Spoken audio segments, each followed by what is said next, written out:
Problem 3a. Sand is moving down a conveyor belt with angle 15 degrees from the horizontal at 6 meters per second. You want the sand to enter a bucket that is 3 meters below the end of the belt. How far in the horizontal direction D do you want to place the center of the bucket to ensure that the sand enters it? So here's a diagram of what is happening, and as you can see, this is the conveyor belt, and it is traveling at 6 meters per second. This right over here is the sand, and then it's going inside of the bucket. And then as you can see that the bucket is 3 meters below where the sand is being drawn from.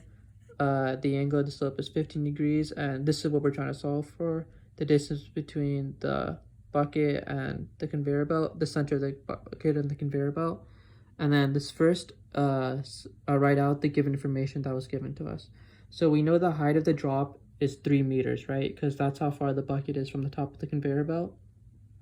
And then we know the angle incline is 15 degrees. Another thing we know is the initial velocity, which is 6 meters per second. And then we always know the acceleration, which will always be 9.8 meters per second squared. So then let's just first solve for the x component. So the x component will just simply be the initial velocity times cosine of the angle, which will just give us 5.79 meters per second. The angle in this case is 15 meters because that's the angle of the incline. And then for this for the y component, it will be 6 sine 15, which will give us 1.553. And then as we stated before, we're trying to find the distance between the conveyor belt and the center of the bucket, and that is represented by D. So we'll be using the equation D equals the x component times the time. But like we don't know the time, right? So then we're going to have to solve for time. So in order to solve for time, we have to use the equation h equals the y component t plus a 1/2 times acceleration times t squared. So this is plugging all the information that we already know, right? So we know what h is because that's just simply the height. So we write 3 equals 1.553 because we said here the y component will be that value. And then plus 1/2 9.8 meters per second squared, right? Times t.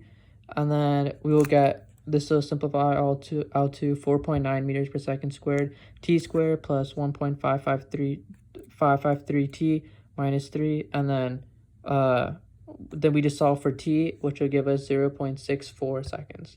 We just solve for t using the quadratic formula.